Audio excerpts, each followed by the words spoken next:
17h06. Merci d'être là et nous accueillons en studio mon ami et conseiller financier Jean-Philippe Vézina. Bonjour Jean-Philippe. Bonjour, ça va bien? Ça va bien, toi aussi. Là, les gens ont déjà commencé à nous envoyer des questions un peu parce que c'est la saison, j'appelle ça la saison des REER. Pascal m'a fait exploser de rire tantôt. J'ai dit c'est la saison des REER. Elle dit oui, c'est assez beau quand ça commence à pousser, ça peut fleurir. Les REER puis les CELI. C'est quoi la date limite exacte pour cotiser au REER? C'est-tu le 1er mars ou c'est Il reste 17 jours, mais là, j'enlève les fins de semaine, bien sûr. Les jours ouvrables. Exact. 17 jours précis, c'est le 2 mars. OK. Ah. Fait que faites ça avant le 2, tu sais, finalement. Là, Ça serait l'idéal. Si on veut faire des bons choix, analyser les scénarios avant le 2 mars. Puis là, il y a quelques personnes déjà, 25-226, qui nous ont écrit. T'sais, on va essayer de répondre aux questions dans la mesure du possible, là, parce que là, vous le savez, donner des conseils financiers, là, c'est tout le temps bien. Faut être très prudent. Mais je veux commencer avec une question d'auditeur, si tu veux. On va discuter un peu, OK, REER, CELI, les avantages, les inconvénients. Mais je trouve ça cute à mort. Une auditrice qui nous écrit: mon enfant est en cinquième année, je présume, là, avec la caisse scolaire. Il vient de ramasser son premier 1000$. Wow! Hey, dans le temps, la caisse scolaire, moi, c'était genre 32 cents. T'étais le plus riche de la gang. Là. Non, Premièrement, félicitations. Oui, mais c'est le plus dur. C'est souvent ça le plus dur. Puis c'est une bonne littératie financière de commencer jeune. On le sait, le temps est tellement important en investissement. Fait que félicitations. Puis là, qu'est-ce qu'on fait avec ça? C'est le parent qui gère ça? C'est un compte de mineur, j'imagine. Là. Fait que c'est un compte de mineur. Fait que oui, le parent doit signer l'ouverture de compte puis doit être impliqué dans le processus. J'imagine qu'on n'est pas trop dans les affaires. Il faut rester prudent. Le plus important, là, dans le fond, c'est juste d'avoir montré à votre enfant à faire ça. Exact. Je pense pas que tu commences à faire des rendements de fou, là, puis de commencer à... Non, mais c'est déjà une bonne éducation financière de bien commencer. Félicitations, vraiment. REER CELI, OK? Oui. Là, je pense qu'en général, peut-être pas tout le monde, mais la plupart des gens sont assez à l'aise avec le concept de je prends des REER, ça fait baisser mon revenu imposable, puis j'ai un retour d'impôt, mettons, OK? Puis CELI, ça, j'ai pas de retour d'impôt, mais quand je le ressors après, c'est libre d'impôt. Exact. Moi, j'ai toujours pensé que le REER, c'était comme surpuissant parce que, justement, c'est quand même, il y a plein d'avantages fiscaux que tu vas pouvoir nous expliquer. Mais il y a aussi des gens qui ne jurent que par le CELI, puis j'ai un peu plus de misère à comprendre comment ça, c'est si puissant que ça, un CELI. Ben, en fait, un CELI, c'est libre d'impôt. Fait que c'est sûr que si on met 10 000 dans un CELI aujourd'hui, puis le 10 000 est rendu 50 000 dans 2-3 ans, c'est un 50 000 qu'on peut sortir libre d'impôt. C'est un vrai 50 000. Exactement, qui est clair dans nos poches. Fait que oui, c'est intéressant, le CELI, c'est clair. C'est un abri fiscal pur et dur. Par contre, le REER, il y a une puissance. Souvent, les gens vont penser au REER, ah oui, mais il va y avoir de l'impôt plus tard quand je vais le retirer. C'est vrai, mais quand on cotise, on diminue notre revenu imposable. Donc oui, on vient diminuer nos impôts, mais aussi on peut avoir accès à des allocations familiales ou à des crédits d'impôt qu'on n'aurait pas eu accès si on n'avait pas cotisé au REER.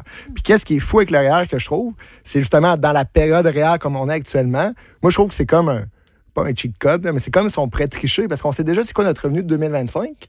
Clairement. Puis on peut déjà déterminer à quel revenu qu'on veut qu'il soit. Parce qu'on peut cotiser au REER pour diminuer mon revenu imposable, pour aller chercher plus d'affaires. Ça, souvent, là, je constate aussi en jasant autour de moi qu'on comprend tout qu'il y a des paliers d'imposition, mais c'est pas tout le monde qui comprend aussi le principe de faire baisser son salaire juste sur le palier d'en dessous pour finalement rentabiliser le plus possible ton investissement. Oui, puis souvent, on va parler, comme tu as dit, par palier. Donc, en fiscalité, on parle du taux marginal d'imposition. Puis, il faut faire attention. Avant, là, souvent, on sortait tout le temps la vieille grille de taux marginaux. Ah oui, si tu cotises tel montant, tu vas avoir tel retour.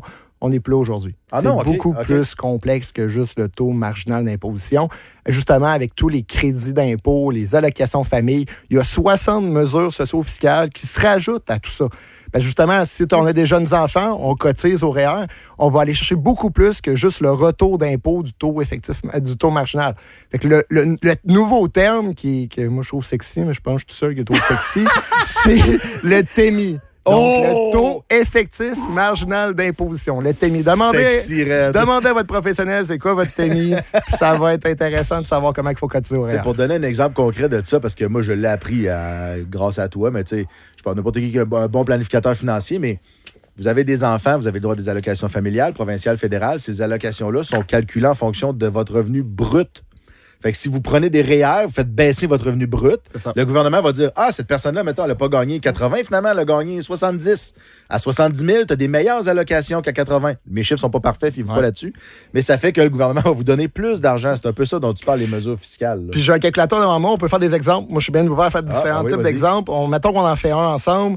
Donc, Jeanne, monoparentale, 2 enfants, puis elle a un revenu de 60 000.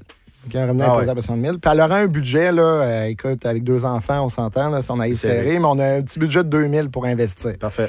Si je prends juste le taux d'imposition marginaux qu'on parlait tantôt. À 60 000 on est dans le palier à du 36 %. Fait qu'elle était, c'est ça. Fait que son 2 000 finalement, il est imposé à 36 %. Si on cotise au REER, on peut aller chercher 36 % mais c'est beaucoup plus que ça. Ça, je vous disais tantôt. Il faut regarder le taux effectif marginal d'imposition. C'est sexy, là, Tammy. Le vrai retour estimé du 2 000 attachez votre truc, là, c'est 64,62 % Si elle le met dans un REER. Exactement. Avec tous les programmes fiscaux, les crédits d'impôt de plus qu'elle va chercher, c'est ça que tu veux dire. Fait qu'en réalité, d'avoir cotisé 2 000 au REER, c'est comme ça y coûte de ses poches 700 Elle met son 2 000 puis on lui redonne 65 % de ce montant-là. C'est ça. C'est quand même capoté. C'est beaucoup plus que juste le taux marginal d'imposition. Puis là, je donne un exemple. On peut en donner plein. Un couple avec un revenu plus élevé, on va aller chercher peut-être du 50 % de retour d'imposition. Puis là, encore plus, il existe des stratégies. Peut-être qu'on a des droits REER inutilisés. Peut-être qu'on a accès à de l'argent qui est accessible du CELI, qu'on pourrait cotiser plus pour avoir un plus gros retour. Puis qu'est-ce qui est fou avec le REER? Là, moi, j'appelle ça la magie du REER.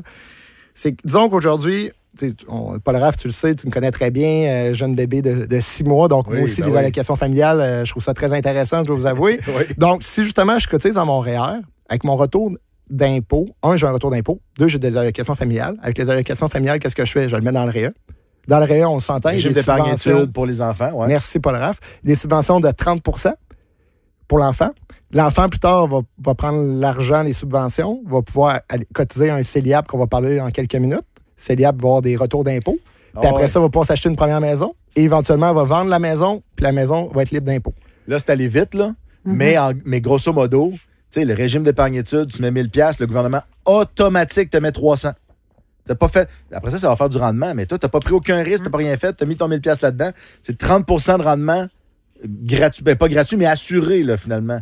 Puis effectivement, après ça, l'enfant, puis les fameux CELIAP que tu peux comme rapper pour l'achat d'une maison. Ça fait que c'est quand tu commences à combiner. Un peu la même chose, si on sursimplifie, vous avez cotisé à votre REER, prenez le retour d'impôt, vous le mettez dans le CELI. C'est ça.